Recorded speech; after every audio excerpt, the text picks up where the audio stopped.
All right, Chelsea fans, welcome back to another episode. That's right, of the London is Blue podcast. Hopefully, your favorite Chelsea Come podcast out on. there, and a part of the Men in Blazers Media Network. Dan, one of your hosts here, alongside Nick and Jess. And yes, it is our Barcelona match review. The bridge, under the lights, European nights. And boy, there were no terrors for us, just those for Barcelona. Chelsea finished 3-0 on the day. Jules Koundé gets his first goal finally for Chelsea in the 27th minute. Estêvão gets a goal in the 55th minute. And then Liam Delap gets his first for the club in competitions, not including Club World Cup, in the 73rd minute. It was a day, it was a night, it was a moment to remember.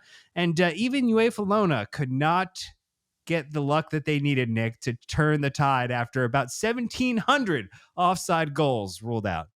They sure did give it a go, though, didn't they? That was a lot of fun. But no, I think just off the top, so proud of everything that happened in this game. We talked about what sort of week it was going to be. Obviously, you get the win against Burnley right after the break. You come into the biggest match of our Champions League league phase fixtures, and then you get Arsenal at the end of the week here. And man, what a statement performance! What a statement win! Easily the best that we've played since PSG in the summer, and really, really, really proud of everybody for stepping up and making that happen. It made the day go by a hell of a lot easier. So yeah, I'm thrilled. I mean, Jess, the vibes have been pretty fantastic in this past kind of run of games. I mean, we're beating teams like Liverpool, we're beating Barcelona now. I mean, an opportunity to beat Arsenal on the weekend as well. And just, it was a good day. It was a good result. It was a great result. And I have no idea what you were talking about. 3-0. It was like 6-0 for me. Like I'm counting every goal. And yeah, just wonderful day. As like Nick said, I'm just proud of everyone. And it's one, sort of the performance where I remember at the end of the day, the end of the game, I was thinking about who I thought was the man of the match. And I couldn't just pick one. And I think that speaks to how incredible the performance was from everybody involved. I think you can have a case for 3 or 4 players to be man of the match at the end of today. So yeah, absolutely incredible. I think every Chelsea fan is elated.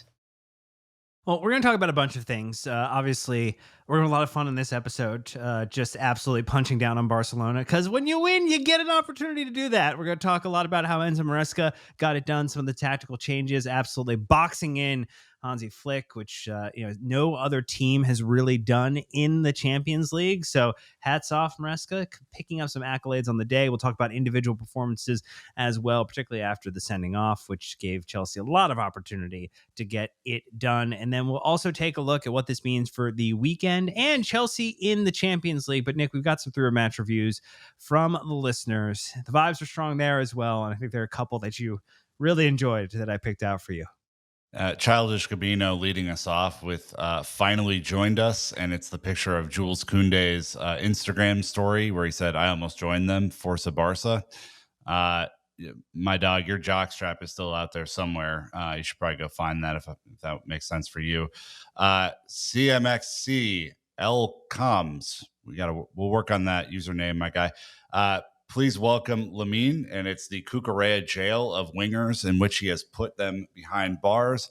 Lamine Yamal, welcome to the club. It's an illustrious club. Mo Salah's in there. You could have some fun with him.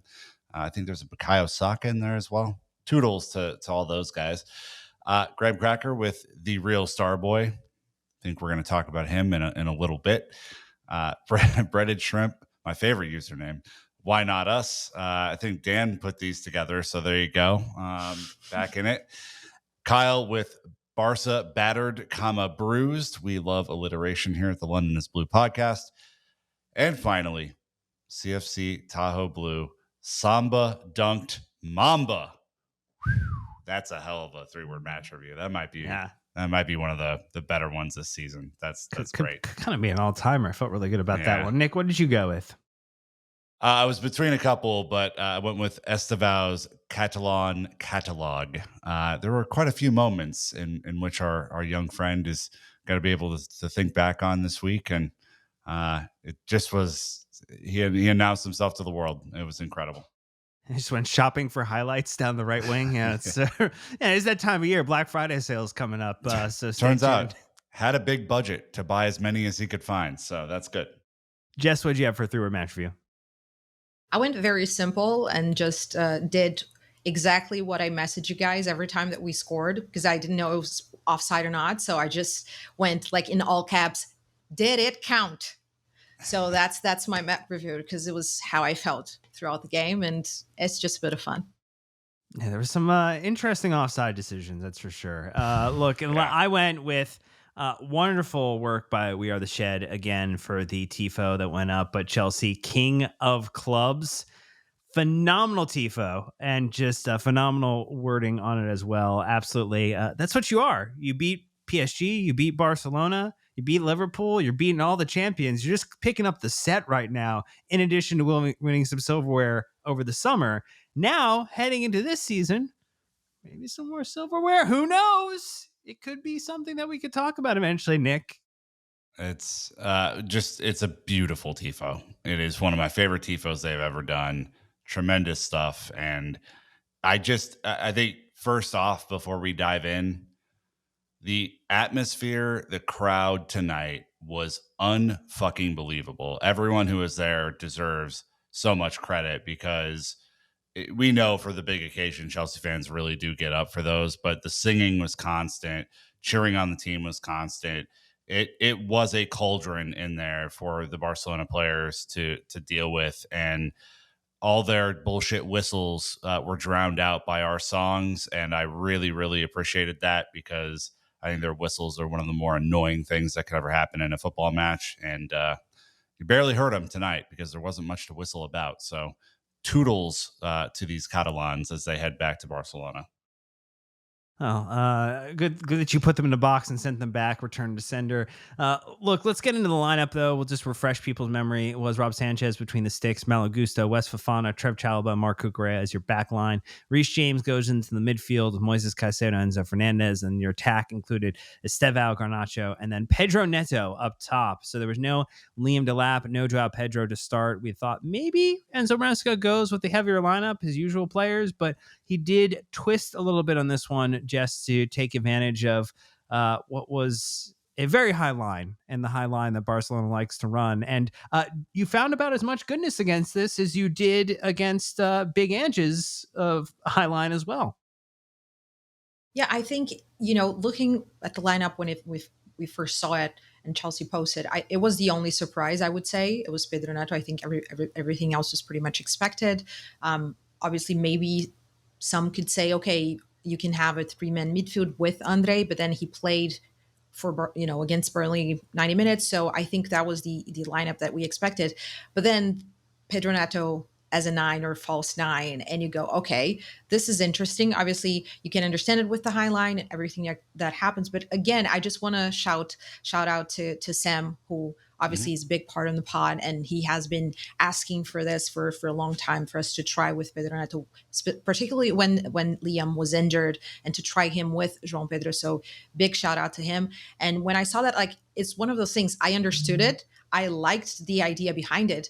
But at the end of the day, it was one of those things where it could go massively wrong, or it could go massively right. And how you describe it, I think it will depend on the result. And because we won, and because we performed the way that we performed, the word that comes to mind is genius. It was a genius move by Maresca. It was a risk, but it was a calculated risk, in my opinion, and it paid off massively. I think Sam also pointed out during the game that moment where Estêvão had almost an assist, and Pedro Neto unfortunately did manage to score the goal, but it was the exact reason why Maresca went with Pedro Neto for this. And it was great. I thought Maresca was on point here. No complaints for me at all. I mean, I don't think anyone would complain, right? Because we won 6-0, 6-0. So it's wonderful. I'm just going to asterisk the scoreline. I think that's what we should do for this episode.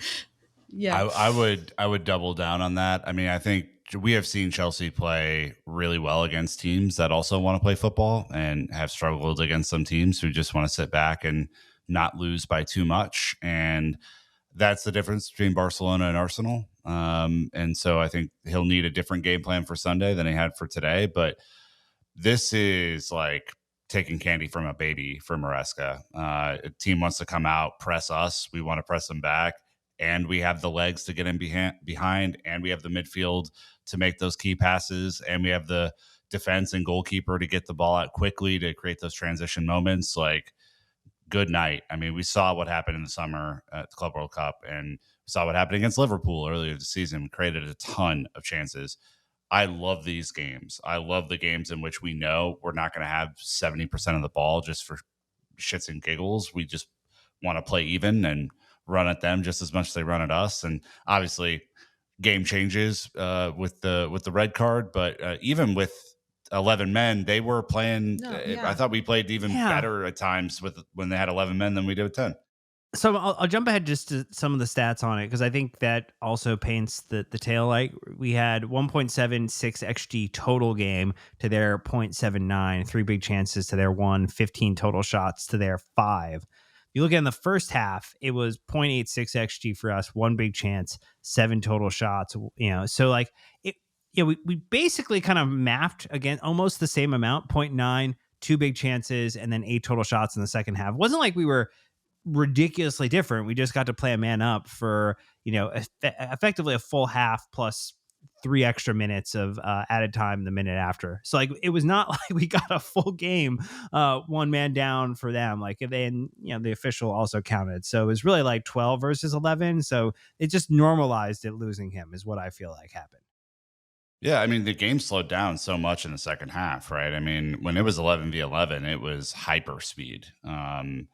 It was honestly one of the more entertaining games of football we've seen in a long time. It was 2 teams trying to go at each other, us having much more success than Barcelona did, but it was still a lot of fun. And I don't know, it just felt like a Champions League game to me. Like, it felt like what I remember those mid 2000s Champions League nights feeling like, and that's a fun feeling. Well, let's take a quick ad break. When we get back, we'll talk just a lot about some of those good vibes, the good feelings, things stat wise that we like, but then also some individual player elements that we want to get into. So stay tuned. We'll be right back. So I kind of want to highlight this, Jess, just in terms of where Chelsea are at right now. Last 10 games played, all competitions, 8 wins, 1 draw, 1 loss. We have 26 goals for. We have 9 goals allowed. We have 5 clean sheets out of our last 10. 1 coming against Barcelona just recently. This is some pretty damn good football. And on top of that, you add in these 2 fun stats. One is the one that Sam brought up, that just, when Flick has managed in the Champions League, he's never failed to score. And that Barcelona have also scored in 24 consecutive Champions League games, resulting in 67 goals. Their average goals in a Champions League game involving Barcelona is 4.8. We almost took care of the entirety of that for them, if we count the 3 extra that we're chalking off. And then the last one, 5, Chelsea have earned their biggest margin of victory over Barcelona in the Champions League, while becoming just the 3rd side to beat them at least 5 times in the competition, after Bayern Munich and Paris Saint-Germain. Formality.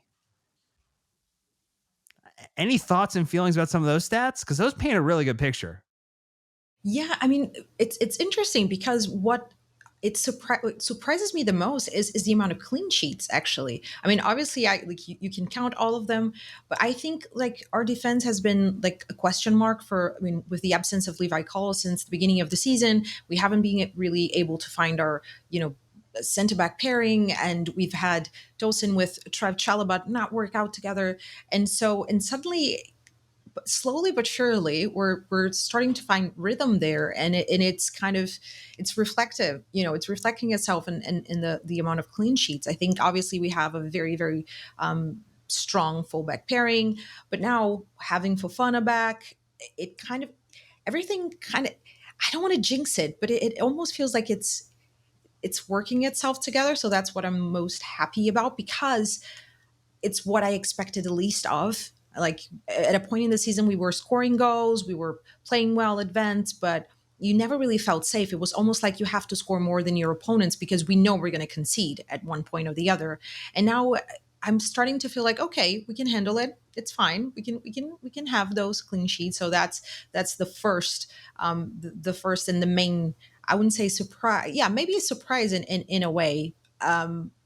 If I'm being like subjective about it or emotionally charged just because I'm super nervous and seeing things work out. That's what I'm the most proud of, I would say. I mean, Nick, it does feel as if, again, good vibes FC kind of has returned. We're in a good, fit and format here. What did you like just maybe about like the setup and how Maresca was kind of deploying, particularly like obviously Pedro Neto, false nine. I mean, the way that he was kind of moving in there, the fact that Garnacho was getting, further forward, the way that Estêvão was really able to kind of dominate the entire right-hand side, but also cut in Reece James pushing, almost as far forward as, Enzo kind of an average position. Like the attack in all elements was really just created this forward momentum that made it really hard for Barcelona to work out of it. Yeah, I mean, I think just the discipline that everyone showed was incredibly important. Like we all know what Barcelona can do when they are feeling themselves and they go in transition. Like they have tons of uh, I don't know, goal scoring threat and just great passing movements and all the sorts of stuff that you'd be afraid of if you were an opposition manager. I think for this today, what I loved was the overloads. What I saw when Malo Gusto would get forward is that Barcelona had no idea how to press that. They had no idea where the free man was going to be, and more often than not, it was Malo Gusto. But as we've seen since the Club World Cup, when he gets in those forward areas, he is pretty comfortable on the ball and knows where he's supposed to pass it. I think when he slotted more into the traditional like inversion, we've seen some improvement, but maybe not to the level where we saw today. I thought that he was great before he got injured. I mean, I think it was just a real shame that he kind of got, it looked like a dead leg when Lewandowski crashed into him. But I thought it was great. I love the overloads. I think that that has been a key to our ball movement and like passing movement success is just creating the extra free person when a team tries to press us. We saw that, that he was that against PSG in the summer, and he was kind of that again today. And I think all it did was move the entire team forward in a way where there were more options to even pass the ball backwards and reset. And I don't know. I think he's really come a long way to me. He isn't like the star of this show, but when I think about the way that we were playing in the first half and how free flowing it was, I just kept seeing 27 up the field. I kept seeing 27 receive the ball with no pressure on him and being able to move the ball upfield and create another mismatch against Barcelona's press. And I think it kind of defeated them, to be honest with you. I think they are so used to pressing teams into submission that when we just weren't being broken by it, we just were able to move the ball with a lot more efficiency. And I think they were kind of lost. So, I think that the tactical strategy was great, but the discipline to pull it off was even better. I mean, Jess, I think we even saw that too. Maybe it can always feel like a little bit of a heart attack moment, but Sanchez with some of the short passes between Trev and Wes at times, not always the most beloved thing that we see as supporters. But we worked around Barcelona, whether it was with 11 men on the pitch or 10 men on the pitch, in terms of how that back line, I think, really worked together today, particularly the pairing of, they didn't have as much to do, I think, in the second half, but Chalobah and Wes does seem to be a more solid foundational pairing for Maresca and, Sanchez to really kind of rely upon. Yeah, one thing that I found very interesting is because here in Brazil, we had a journalist that was doing the punditry throughout the game called Marcelo Beckler, who is like a Barcelona fan. And he was talking about how when he was watching the game, he was noticing something because obviously he watches a lot more Barcelona than I do. So he was talking about that how he felt Hansi Flick made a little change when it came to the pressing. Like, because normally he pointed out that Lamine Yamal would press directly the center backs and that he had Barcelona's wingers press the fullbacks instead. And what I liked about this, because in the beginning of the match, the very beginning of the match, you could see that Chelsea players were a little bit uncomfortable with the press. But then there was a moment where you could see Caicedo, Trevor Chalobah, and Reece James talking to try and organize how they would move the ball around in a better shape. And then after that, it felt like a very different game in terms of how we conducted the ball in our back line and how we were able to kind of deal with their pressing and understand their system, because maybe Maresca was expecting the wingers to press the center backs, and they just kind of quickly round up, and it just adds to what Nick said about they were being focused and disciplined throughout the game and understanding what was happening around them. So yeah, I'm just everything that I talk about and I start thinking about the game, I just want to smile. I just want to, because it was fantastic. It's a great feeling. Well, and we talked to Dan before this too, and I'll throw this back to you. The occasion of today, like the crowd obviously super into it. It's a huge game in the standings. We'll talk about that later.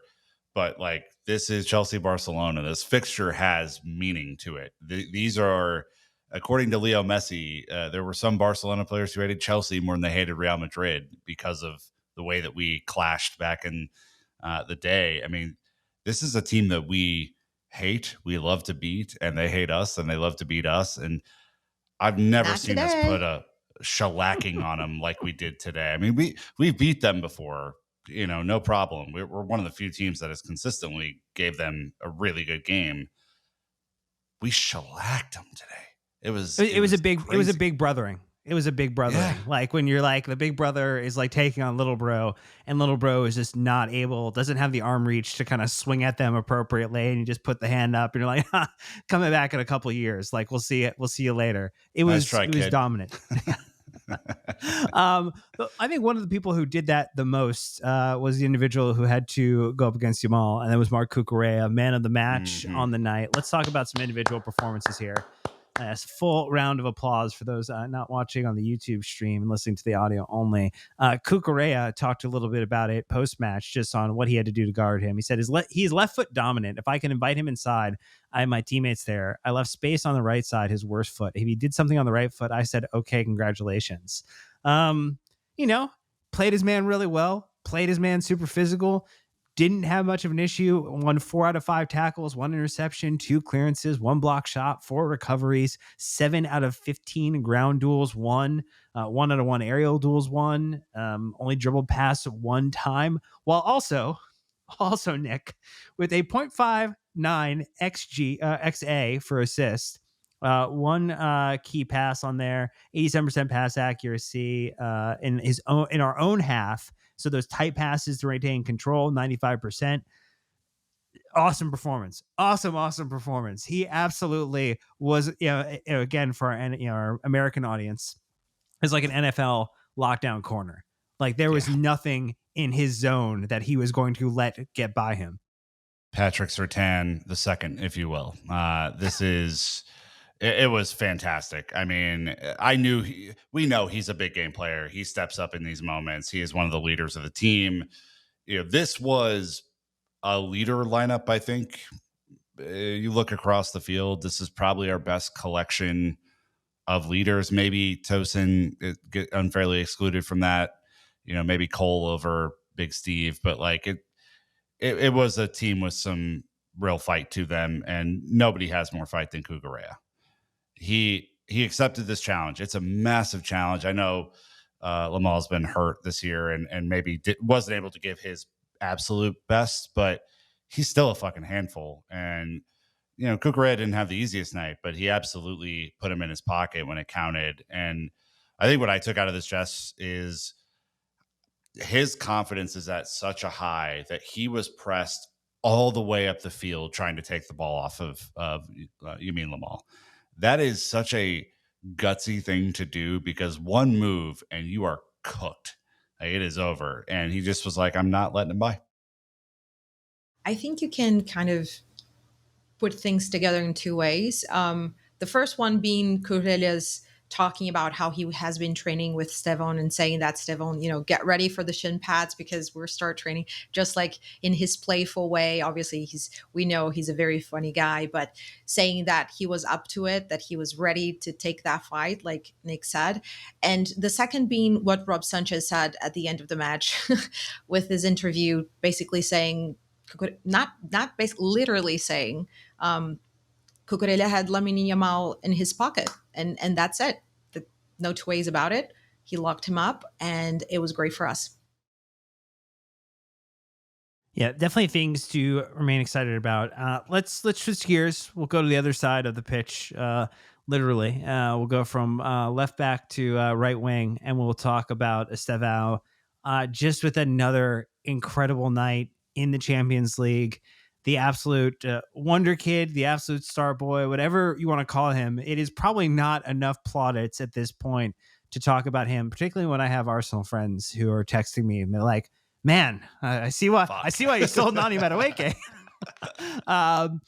Estêvão, at 18 years, 215 days, is the third teenager to score in each of his first 3 Champions League starts after Kylian Mbappe, 18 years, 113 days, and Erling Haaland at 19 years and 107 days. Are they good, Dan? Are those good players? Apparently one of them wasn't good enough to start tonight for Man City. So, we'll talk about that. But yes, they're very good players. It's very elite and rarefied air. And I think we are continuing to see a player coming into his own, coming into himself, Jess, and just absolutely ready for the moment. And I mean, we know we saw the reaction in the stands. We saw the response from our friend Ollie in the text thread just about how people responded and got up out of their seats with the goal. He is just... Is he the most fun Chelsea player to watch right now? I think that's probably, yes, 1000%. Yeah, I think that's accurate. I think in terms of getting, as we say, getting the people out of their seats and just the joyous, and I would say not only for Chelsea, but for Brazil as well. Absolutely. And again, it's just so fun because right now, every neutral Brazilian fan loves Chelsea and wants to watch Chelsea and wants to watch Estêvão. So for the first time in my life, like I'm watching a game and I'm getting like thousands of messages and people like, "Oh my God, this kid," and sharing. So particularly like it's been unreal. Like Estêvão is giving me an unreal experience in football and I'm enjoying it very much. But it's just great, isn't it? And we know about his talent. We know that he's young. We know that he can progress even further. And we're talking about potential. We're talking about present, future, and all of that. But one thing that I love, and again, we talk about, and Maresca's talked about, is how humble he is. And yes, his goal was absolutely insane. Again, with the Sam shout, tweeting out and about it being very similar to the goal that he scored for Palmeiras against Chelsea in the Club World Cup. And we know that he's a great finisher. And talking about his qualities, everybody saw the game. We know the player that we have or in the player that we can have. But at the end of the match, again, we had Fred Caldeira, Brazilian journalist, talking to him and asking him about being a protagonist for Chelsea and for Brazil, like talking about how he was so important for Brazil in international break and now scoring against Barcelona. And he asked if Estêvão felt like a protagonist. And Estêvão was very taken aback by that word, but not in a... It was just, you could see it was just so truthful. He was like, no, I just work hard and it's the fruits of God and my family helping me and working out. But what's the most important is Chelsea winning games. And I'm happy that I can help Chelsea achieve that. But I don't see myself as a protagonist. I see myself living a very good phase in football. So, it just showcases how not only insanely talented he is, but he has the right mindset. He works hard.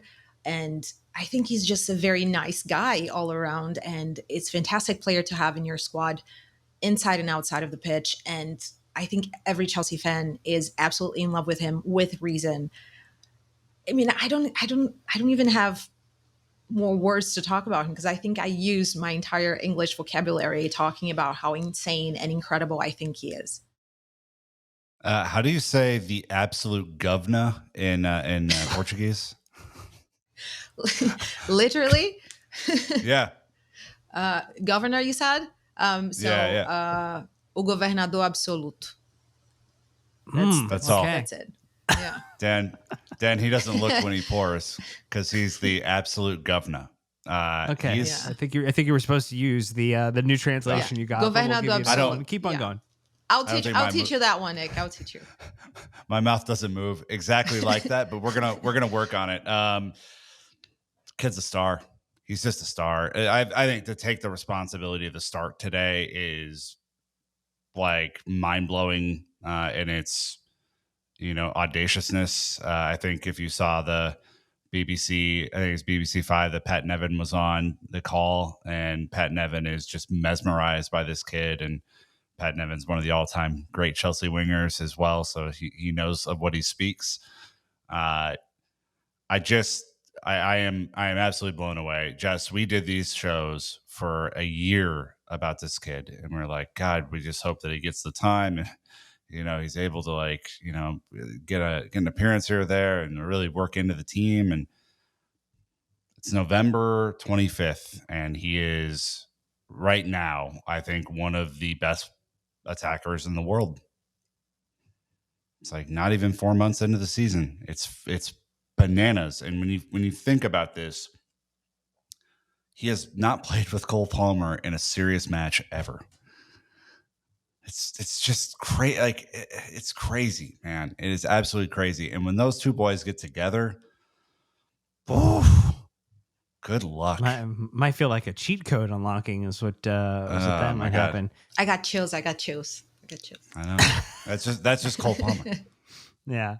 Look, we'll take our last ad break. When we come back, we'll talk a little bit more about Estêvão, and then we'll get into some other call-outs before we look to the weekend, and then also how all of this has impacted Chelsea's odds in the Champions League. So stay tuned, and we'll be right back. All right, so just a couple last stats on Estêvão before we get into just any other players we want to chat about. Obviously, the one goal off a 0.14 XG with that very, very tight shot, 2 shots in total. He had 1 shot on target, 1 blocked, 1 offside. He had we were collecting a bunch of those in this match. Expected assists of 0.35, 1 big chance created, accurate passes of 83%. And then Enzo Maresca, he said that the goal from Estêvão reminded me of the goal he scored against us in the Club World Cup. Same. Estêvão needs to relax, enjoy his football. I don't think he needs to relax. I just think he needs to keep on doing what he's doing. So let's not mess with the process too much right now, Maresca. Mm-hmm. You got a lot right. Let's keep on rolling with it. Any other players? Again, we did mention that this was a total team performance. I mean, Enzo could have had a brace within like the first 15 minutes. What do you mean? He was flying forward. Could have. Yeah, he did. I'm sorry, he did. Right, the 6 was 0. I'm sorry, the score is 6-0. He was unreal. I know, Jess, this is one of your favorite players, so I'm gonna let you go. But I just thought he took a ton of responsibility, and we know he's not 100% fit, but he was flying around the pitch today and trying to create overloads and trying to figure out how to make the right pass. I loved it. I think today he was the maestro in terms of how everything in the game moves towards him, the way that he saw the plays, picking out the passes, and it points out to the 3-man midfield. Obviously, it started out with Reece James in midfield, but then we have Andre, and it just makes me go, oh man, that midfield just works together so perfectly when you have like Slaps. Andre and Moy and Moy Caicedo just doing the dirty work. It just allows Enzo to have a lot more freedom to do what he does. He is such an intelligent player, and I think a lot of Chelsea fans underrate him a lot. Hopefully performances like the one we saw today. He was my man of the match. I know Cucurella won. He was one of the, when I was trying to pick out the men of the matches, I was like Cucurella, Enzo, Estêvão, but I would say Enzo was my man of the match. I think he was absolutely outstanding today, incredibly important. And he scored 2 goals. To me anyway. But yeah, I think he was fantastic. And I don't know if I can cut in right now and just point out to Andre a little bit, because he was a standout for me as well. We saw him against Burnley for 90 minutes being man of the match. And then he has to come on for the second half against Barcelona. And you're like, okay, please just be the best version of you. And I think Maresca played Andre in his perfect position today. He obviously a lot more deep throughout the game, but then also with moments where he could arrive in the box. Obviously, he scored the goal, the disallowed goal for objectivity, but subjectively, he scored a goal to me. But you saw him doing what he does best, and he's tackling for the 2 goals that we scored after he came on. He won that ball in midfield, both for Estêvão's goals and for Liam Delap's. So it's just wonderful to see him gain more confidence and show that he can really contribute in that midfield. And then again, that midfield 3, wow, it's a luxury to be able to say that you have Moises Caicedo, Enzo Fernandez, and Andre. And hopefully it puts like a little spark or idea towards Maresca that he can't utilize the midfield three more. And I don't mean like in every match. Obviously, you have to take into account your opponent and all of that. We know this, but to see it as a genuine possibility and option that he has at his disposal. We often see either Reece or Gusto in midfield, but those three together, I think it's the way to go when you're thinking about midfield three. And it's just, I mean, everything about today, everything. Nick, I know you're a big Andre fan like myself. So if you want to add more stuff to Andre just to make me happy, I'll be very, very yeah, no, joyous. I love him. I think he is. When I talked to Matt on Friday, he was my number one rotation guy that was going to get real run out. And I think so far that's proven to be the case. Maresca's going to have to rotate him in, and he's going to have to play some big minutes against some big opponents. There is no doubt in my mind that he will have some role to play against Arsenal. There's no doubt in my mind that he's going to have to go on the road to Atalanta and play midweek in a couple weeks. I mean, it's go time now. There's no, especially for the midfield where there's three healthy guys, like there's no more time to wrap anyone in cotton wool. You just got to go. And he has the mentality to pull that off and then some.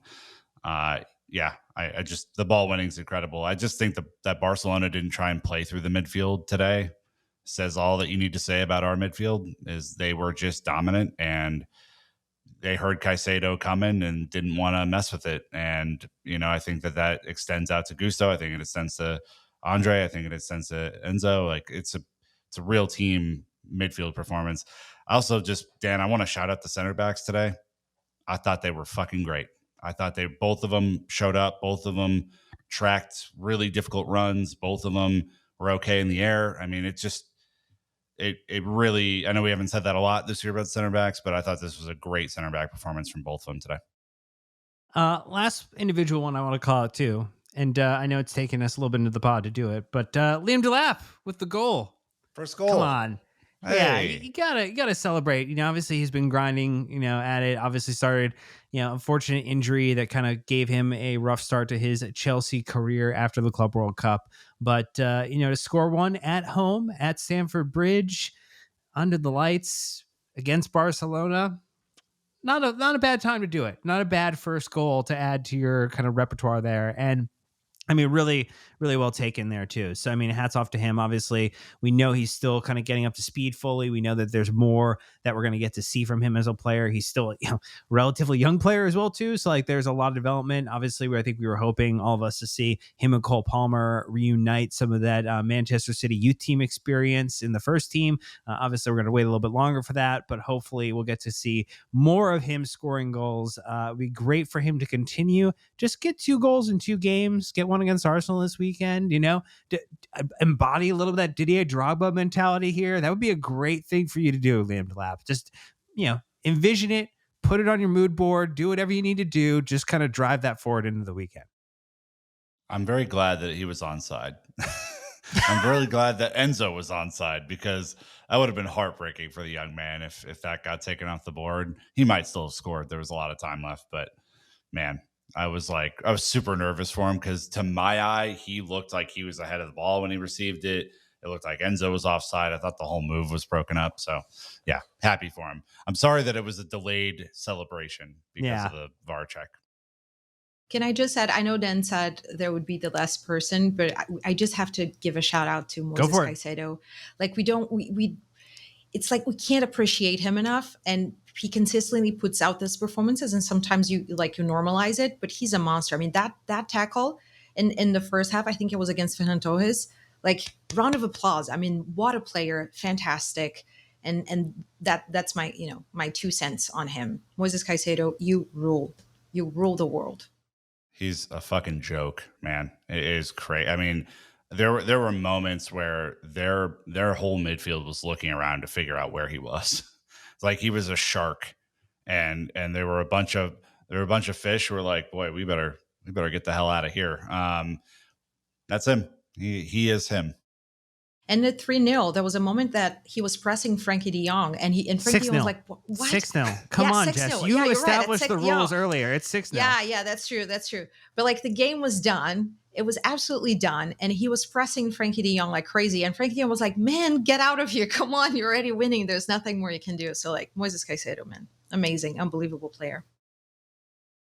All right, well, let's talk about whether that leaves Chelsea in the Champions League at this point in time. I think we knew this was going to be massive and monumental, that the team who could win this one would put themselves in a position to be a part of that group of 8, get a little bit of a bye into the later stages of the Champions League, not add on those 2 extra games that we absolutely do not need in our fixture calendar in any which way, shape, or form. And by doing that, Chelsea have accomplished that, which is really, really great, because you look down. I mean, obviously there's a couple teams that haven't played yet.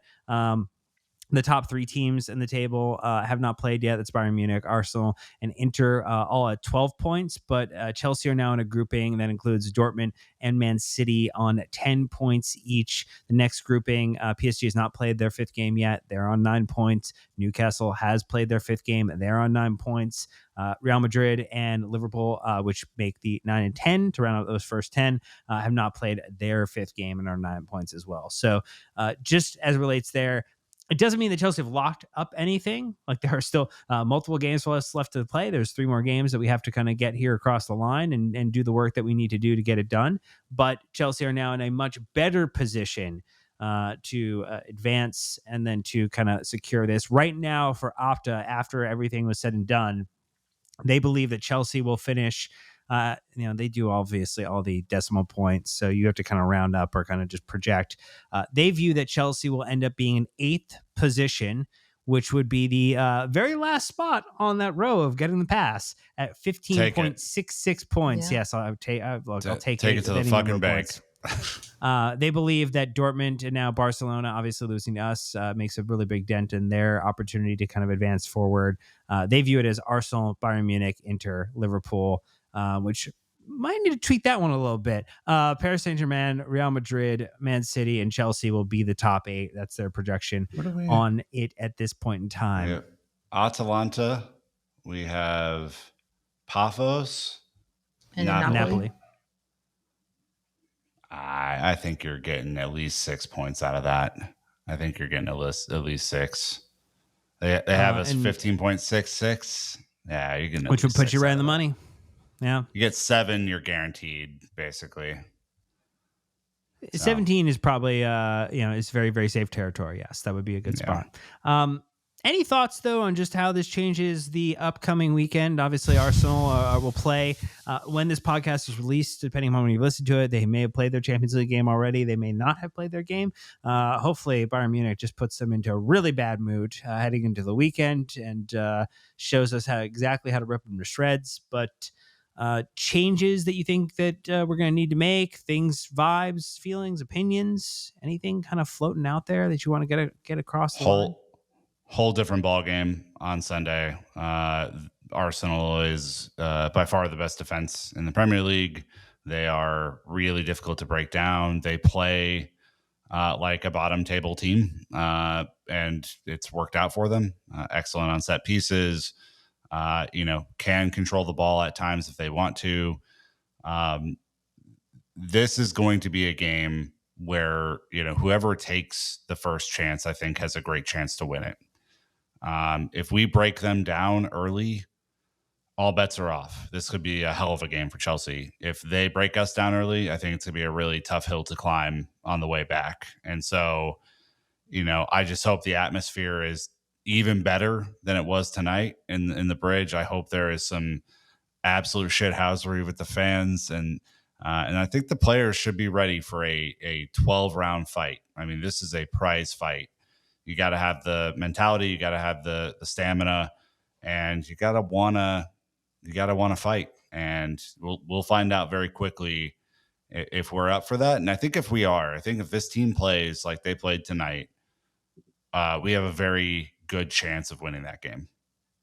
So, let's see. Yeah, I think the fact that they won't be able to have Gabriel Magalhães is great for us. Obviously, Hincapié, played for them, did well, but I do believe that they lose Gabriel's offensive power in the set pieces and all of that, even though defensively Hincapié has been really good. But just the amount of threat that Gabriel Magalhães brings, and not having that is huge, because obviously before they played Spurs with Aziz's masterclass, and Arsenal were having a little bit a bit of a difficult time breaking down teams in terms of open play goals, and so they were relying a lot of set pieces, and if they are relying on set pieces, not having Gabriel Magalhães can be huge for Chelsea. So that's what I'm counting on. And as Nick said, I think we're going to have to switch things up. I would be very surprised if we played with the same formation that we did today. I would expect Liam to play, or at least João Pedro to play, and not have the 3-man midfield. But we'll see what happens. As long as we bring in the mentality, and as long as you have Cucurella running like crazy and Moises Caicedo running like crazy and recovering everything, then yeah, we have a good chance. It does feel as Nick. It does feel as if, though, just real quick, Chelsea needs to save world football, and we need to save the Premier League. It's up to us. We kind of have to do it here. We kind of have to keep Arsenal pulled back for us or somebody else to bypass them at this point in time. Hopefully us, because if they pick up 3 here, that does put them in a situation now where, like, we are now 9 points off as the closest team at that point in time. I mean, someone potentially gets up to, City win over the weekend. They end up 25 points, so they'll be a little bit closer. That's still a 7-point gap. Like, we are. It's not looking good, Chief. It's not looking good. And we need to be the team that saves football again. It falls to us, of course, as it always does, to be the absolute spoiler, to be the heel, to be the individuals that save us from the worst possible and darkest timeline in existence, which is Arsenal winning the league again. Because if it happens, you know what's going to happen on social media. You know how those Arsenal fans are going to act, and we can't have it. We can't have it anymore. We certainly can't. I'll have nightmares. I'll just throwing that out there. Now I'm going to have nightmares. Nah, I actually, we have really sucked against them. We have not been good for many, many years against Arsenal. I think since the 4-1 cup final in Azerbaijan.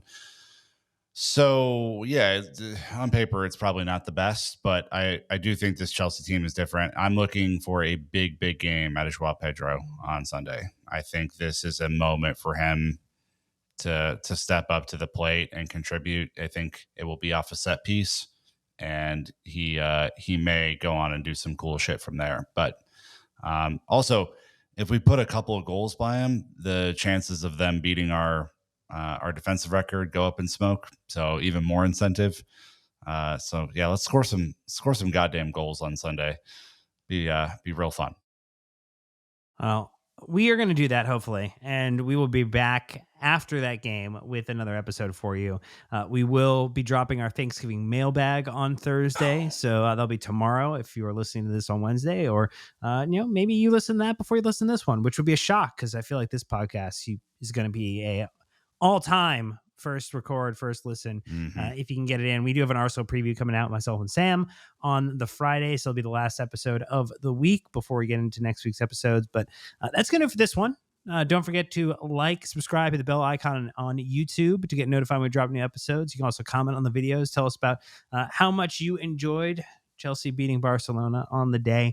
You can sign up for our free weekly newsletter, The London is Blue Dispatch, written by our good friend Sam. You can leave 5-star reviews on Apple Podcasts and Spotify. That's always appreciated. And you can join in the conversation, our Discord community, in a free or paid capacity. But that's going to do it for this one. So thank you so much for listening. On behalf of Jess and myself and Nick, until next time, you know what to do. Keep the blue flag flying high.